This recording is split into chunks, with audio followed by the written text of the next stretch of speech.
Artemis Fowl, reading 11.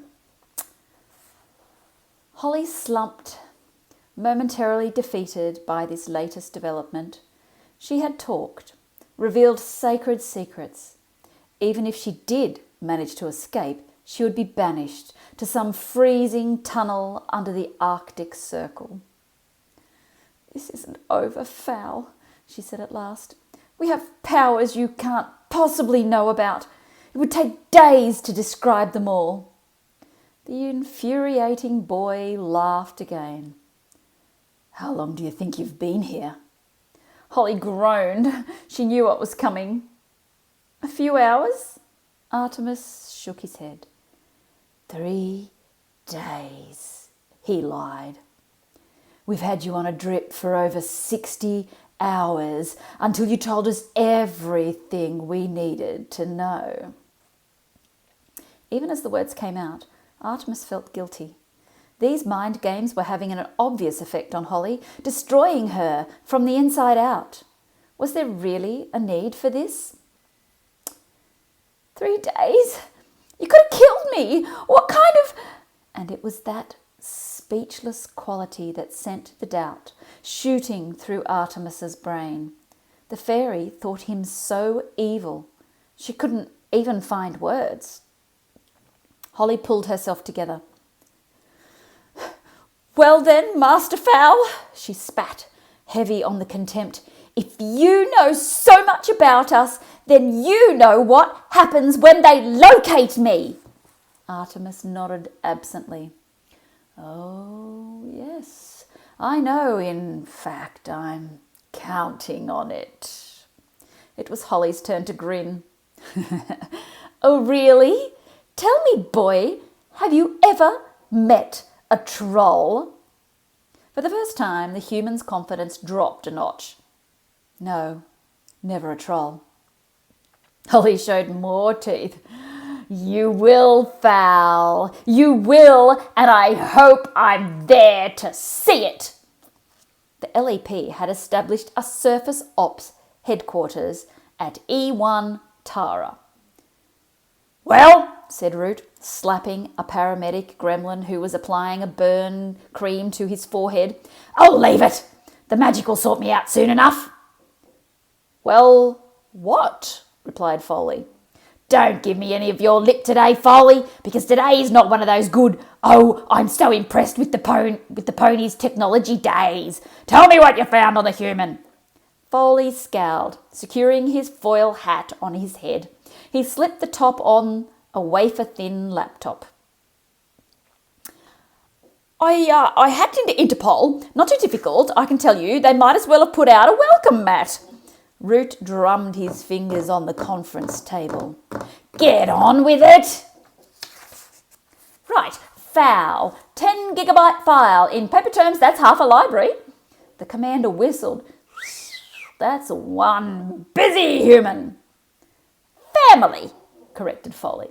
"The Fowls have been subverting justice for generations. Racketeering, smuggling, armed robbery, mostly corporate crime last century." "So, do we have a location?" "That was the easy bit. Fowl Manor, on a 200-acre estate on the outskirts of Dublin. Fowl Manor is only about 20 clicks from our current location." Root chewed his bottom lip. Only 20? That means we could make it before first light." "Yep, sort out this whole mess before it gets out of hand in the rays of the sun." The commander nodded. This was their first break. Fairies had not operated in natural light for centuries. Even when they had lived above ground, they were essentially night creatures. The sun diluted their magic like a bleaching of a photograph. If they had to wait another day before sending in a strike force, who knew what damage Fowl could achieve? It was even possible that this whole affair was media-oriented, and by tomorrow evening Captain Short's face would be on the cover of every publication on the planet. Root shuddered. That would spell the end of everything. Unless the mud people had learned to coexist with other species. And if history had taught him any lessons, it was that humans couldn't get along with anyone, even themselves. Right, everyone, lock and load. V flight pattern. Establish a perimeter inside the manor grounds. The retrieval squad roared military-type affirmatives. Yes, sir, coaxing as many metallic noises from their weapons as possible. Foley, round up the techies. Follow us in the shuttle and bring the big dishes. We'll shut down the entire estate. Give ourselves a bit of breathing room. Oh, one thing, Commander, mused Foley. Yes, said Root impatiently. Why did this human tell us who he was? He must have known we could find him. Root shrugged. Maybe he's not as clever as he thinks. No, I don't think that's it. I don't think that's it at all. I think he's been one step ahead of us all the way, and this is no different. I don't have time for theorising now, Foley. First light is approaching. One more thing, Commander. Is it important?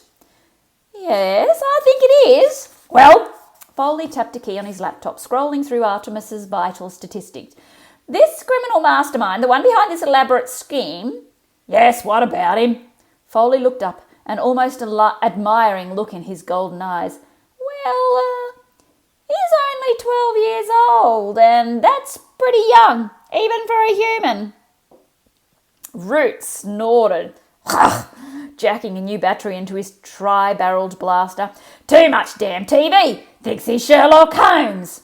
That's Professor Moriarty, corrected Foley. Holmes, Moriarty, they both look the same with the flesh scorched off their skulls. And with that, the elegant parting riposte, Root followed his squad up into the night air. The retrieval squad adopted the V-goose formation, with Root on point. They flew southwest, following the video feed emailed to their helmets. Foley had even marked Fowl Manor with a red dot. Idiot-proof, he'd muttered into his mouthpiece, just loud enough for the commander to hear him. The centrepiece of the Fowl estate was a renovated late medieval, early modern castle, built by Lord Hugh Fowl in the 15th century. The Fowls had held on to Fowl Manor over the years, surviving war, civil unrest, and several tax audits. Artemis did not intend to be the one to lose it. The estate was ringed by a 5-metre crenellated stone wall, complete with the original guard towers and walkways. The retrieval squad put down just inside the boundary and began an immediate scan for possible hostiles. 23 metres apart, instructed Root. Sweep the area. Check in every 60 seconds. Clear? Retrieval nodded. Of course it was clear. They were professionals. Lieutenant Cudgeon, retrieval squad's leader, climbed a guard tower. You know what we should do, Julius? He and Root had been in the academy together, brought up in the same tunnel. Cudgeon was one of perhaps 5 fairies who called Root by his first name. I know what you think we should do. We should just blast the whole place. What a surprise. The cleanest way. 1 blue rinse and our losses are minimum. Blue rinse was the slang term for the devastating biological bomb used on rare occasions by the Force. The clever thing about a bio-bomb was that it destroyed only living tissues. The landscape was unchanged. That minimum loss you're talking about happens to be one of my officers. Oh, yes, tutted Cudgeon. A female recon officer. The test case, well, I don't think you'll have any problems justifying a tactical solution. Root's face took on that familiar purple hue. Best thing you can do right now is stay out of my way, or else I may be forced to ram that blue rinse straight into that morass you call a brain. Cudgeon was unperturbed.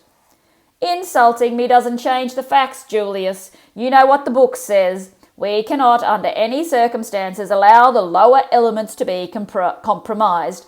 1 time stop is all you get. After that... The lieutenant didn't finish his statement. He didn't have to.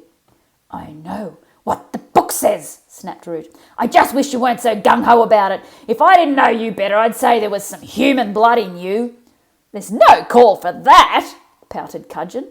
I'm only doing my job. Point taken, conceded the commander. I'm sorry. You didn't often hear Root apologising, but then it had been a deeply offensive insult. Butler was on monitors. "Anything?" asked Artemis. Butler started. He hadn't heard the young master come in. "No, nothing. Once or twice I thought I saw a flicker, but it turned out to be nothing."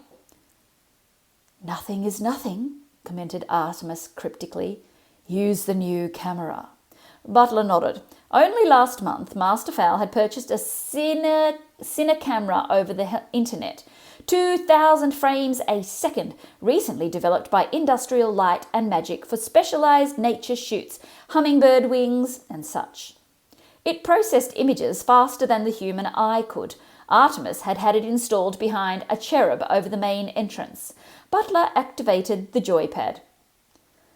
"Where?" "Try the avenue. I've a feeling visitors are on the way." The manservant manipulated the toothpick-sized stick with his massive fingers. A live image sprang into life on the digital monitor. "Nothing," muttered Butler. "Quiet as the grave." Artemis pointed to the control desk. "Freeze it." Butler nearly queried the order. Nearly. Instead, he held his tongue and pressed the pad. On screen, the cherry trees froze, blossoms trapped in mid-air. More importantly, a dozen or so black-clad figures suddenly appeared on the avenue. "What?" exclaimed Butler. "Where did they spring from?" "They're shielded," explained Artemis, "vibrating at very high speed, too fast for the human eye to follow." "But not for the camera," nodded Butler. "Master Artemis, always 2 steps ahead. If only I could carry it around with me." "If only, but we do have the next best thing." Artemis lifted a headset gingerly from the workbench. It was the remains of Holly's helmet. Obviously, trying to cram Butler's head into the original helmet would be like trying to fit a potato into a thimble. Only the visor and the control buttons were left intact. Straps from a hard hat had been jury-rigged to fit the manservant's cranium. "This thing is equipped with several filters. It stands to reason that one of them is anti-shield. Let's try it out, shall we?" Artemis placed the set over Butler's ears. "Obviously, with your eye span, there are going to be blind spots, but that shouldn't hamper you unduly. Now, run the camera." Butler set the camera rolling again, while Artemis slotted down one filter after another. "Now. No. Now. Everything's gone red. Ultraviolet. No fairies. Now. No. Polaroid, I think. Last one." Butler smiled, a shark that spotted a bear behind. "Got 'em." Butler was seeing the world as it was, complete with LEP retrieval teams sweeping up the avenue. Said Artemis. "Strobe variation, I would guess. Very high frequency." "I see," fibbed Butler. "Metaphorically or literally?" smiled his employer. "Exactly." Artemis shook himself. More jokes. Next thing he'd be wearing clown shoes and turning cartwheels in the main hall. "Very well, Butler. Time for you to do what you do best. We appear to have intruders in the grounds." Butler stood. No further instructions were necessary. He tightened the hard hat straps, striding quickly to the door. "Oh, and Butler." "Yes, Artemis?" "I prefer scared to dead, if possible." Butler nodded. "If possible."